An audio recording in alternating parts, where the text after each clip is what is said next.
Mr. No Eyes won't leave us alone. The first time I saw him, he stood across the street under the broken streetlight. It was 2:17 a.m. The light flickered on, off, on, and showed a tall man in a dark coat, his face turned toward our window. There were no eyes in his face, just smooth, pale skin where eyes should be. He did not move. He did not breathe. He only stood there like a thin cut in the night. We started calling him Mr. No Eyes because we needed a name. Names make fear smaller. That's what I believed. I was wrong. The name made him feel closer. When you give something a name, it hears you when you use it. I live with my little sister Maya and our mother in a small rented house near the old train yard. That night, Maya woke up to get water. She stood by my door and whispered, "He's watching the window." She was 8 and brave most days, but her voice shook like a spoon in a glass. I pulled back the curtain a finger's width. He was still. There, the empty space in his face made my stomach drop. It is strange how the mind tries to fix it. My brain kept drawing eyes that were not there. It kept asking, where do his eyes go when he sleeps?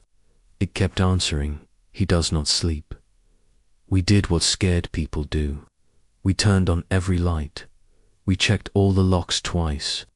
We moved the living room together and kept the TV on low. Mum said, "It's just some creep." She called the non-emergency line. The police car rolled through once, slow. The officer saw nothing. The officer left. The street went quiet again. The broken light flickered. Mr. No Eyes stayed. He did not come closer. He did not go away. That was his way of saying hello. In the morning, he was gone. The street looked normal, but from that day, little things began to change. The door, peephole, showed static like a broken TV. Every photo on my phone had smudged eyes as our friends, even a dog in the background. Maya drew him in her school notebook. She cut out the eyes of all the other faces with a pink pair of safety scissors. She said, "He doesn't like pictures where people look back." I told her to stop cutting. She nodded. The next drawing had no faces at all, only coats and hands and long shadows. At school, I felt him in the hall, the way you feel a storm before it comes. You know that heavy air, the way sounds get soft and thick. It was like that. My best friend Tariq waved at me across the lockers. When I blinked, Mr. No Eyes stood between us for half a second, not close, just there, like a thin film over the world. My blink ended. He was gone. Tariq said, "You look sick," and I said, "Did you see?" But I could not finish. I did not want to say the name in a hallway full of open eyes. That afternoon, an old woman from 3 houses down knocked on our door. Her name is Mrs. Green. She wears big sweaters and collects keys that do not fit any door. She said, "I saw him last night too." She did not use the name. She did not need to. She carried a crocheted bag and pulled out a folded paper that looked 100 years old. People used to write rules for him, she said. You don't have to believe, just follow. It buys you time. The paper said, "Do not say his name after dark. Call him the stranger if you must. Do not look for him in glass. He likes glass. Do not give him mirrors, lenses, or your eyes. If you hear your name from outside, do not answer. If you must speak, say, 'I will not share my sight.' If he stands across the street, close your curtains and keep your eyes open. Do not blink while you count to 50. If he enters your photos, wash your camera with salt water and sunlight. If you break a rule, offer him a jar of eyes that are not yours." I laughed at the last line. A jar of eyes, not real ones, Mrs. Green said. Buttons, marbles, camera lenses, googly eyes. The house has eyes to peepholes, keyholes. Give him those, make it fair. It sounded like a game you play with a child who will not stop asking for candy. But Mrs. Green's hands shook a little when she put the paper down. That told me the game mattered. The second night, he stood closer, not across the street, at the end of our small path, just before the gate. How did we know? Because the porch motion light should have turned on, but it did not. Because the air tasted like coin, metal, and rain, and the night pressed its head against our windows. At 2:03 a.m., someone knocked. 3 soft taps, then a pause, then 3 again. The old rules did not say anything about knocking, but I knew enough stories to understand. Polite and patient is worse than loud and angry. Polite means it can wait. Mum whispered, "Who is it?" And the answer from the other side used her voice back to her. "It's me," it said. "I forgot my keys." She stood. I grabbed her wrist. She stopped. We listened. The voice on the other side breathed in a way that was not breathing. It came in uneven pieces, like a person pretending to breathe and getting the rhythm wrong. Maya took my other hand.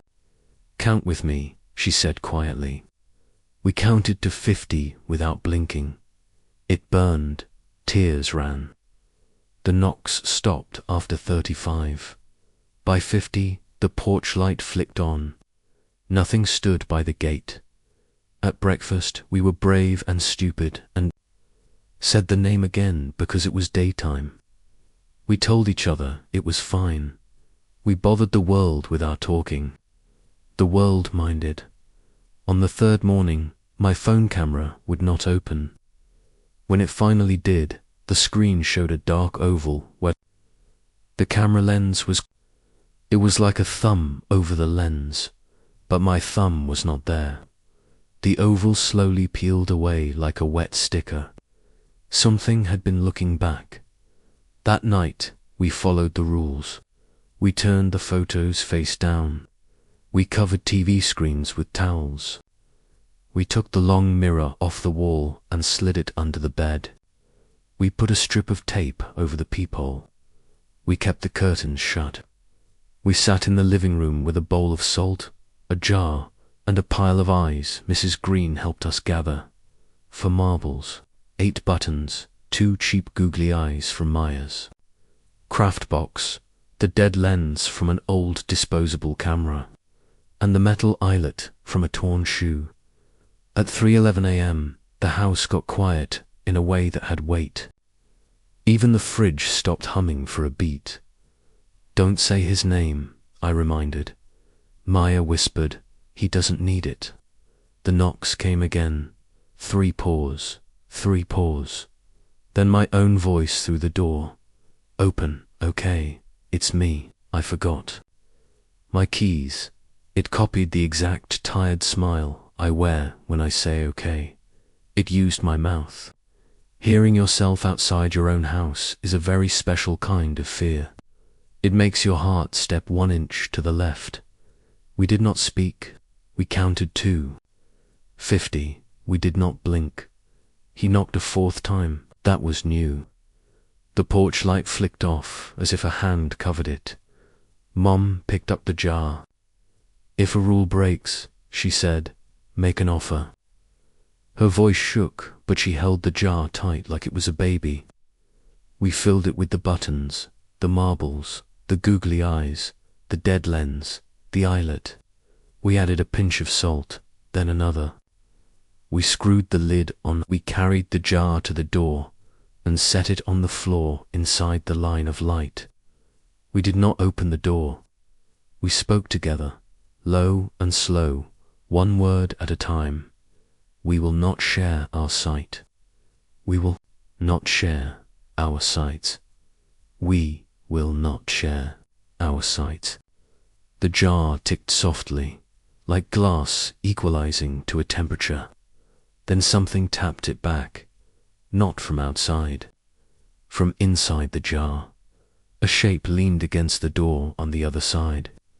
The wood bowed a little in the middle, not enough to break, just enough to tell us it could if it wanted to.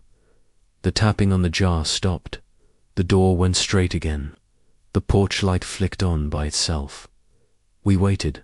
A long time passed without a minute passing at all. Then his shadow moved away from the door. We heard nothing. That was worse than footsteps. He is very good at leaving no sound. At sunrise, the jar was empty. The lid sat beside it. The buttons and marbles were gone. The dead lens was gone. The googly eyes were gone. In their place was a single brass button with 4 holes and a thin crack across its face, like a small blind eye. We put the button in a drawer and left it there. We slept.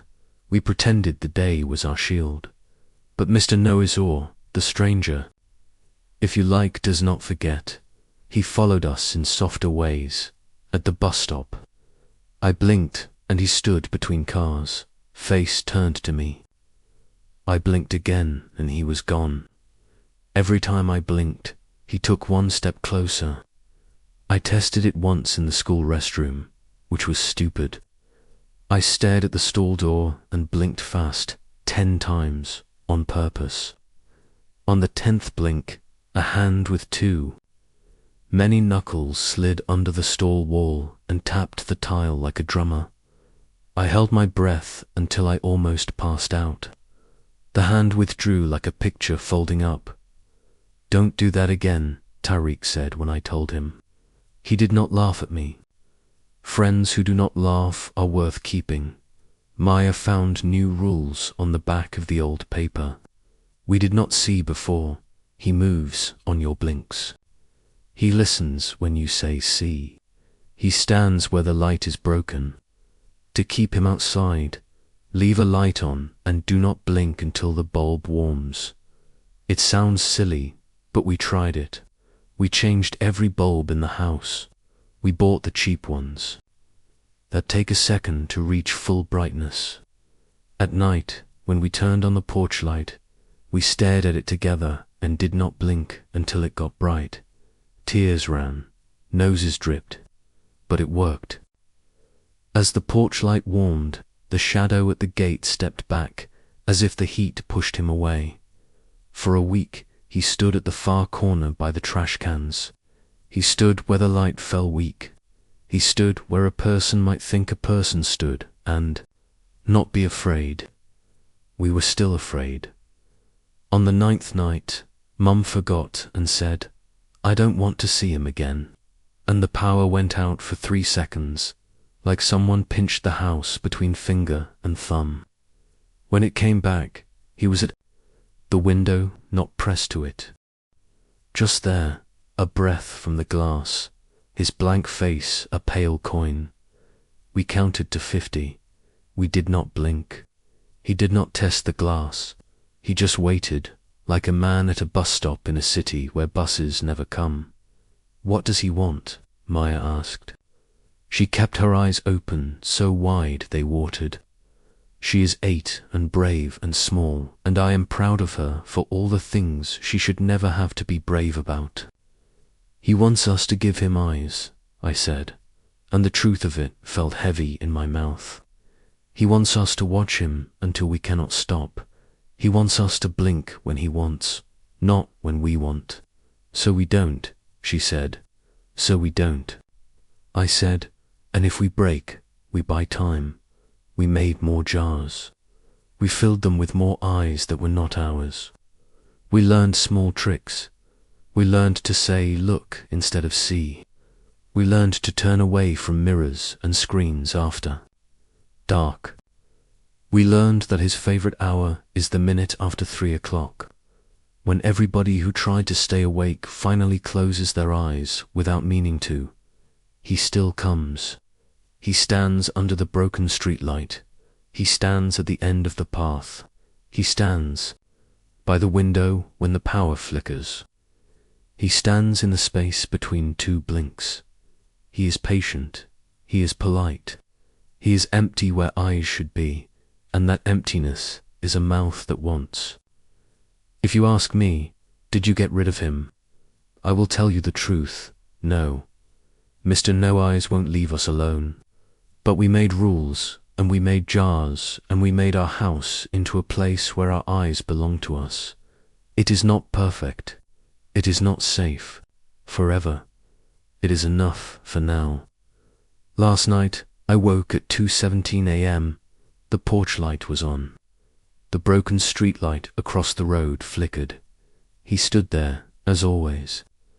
I lifted the curtain a finger's width and watched him not watch me. I kept my eyes open. I counted to 50. My vision blurred.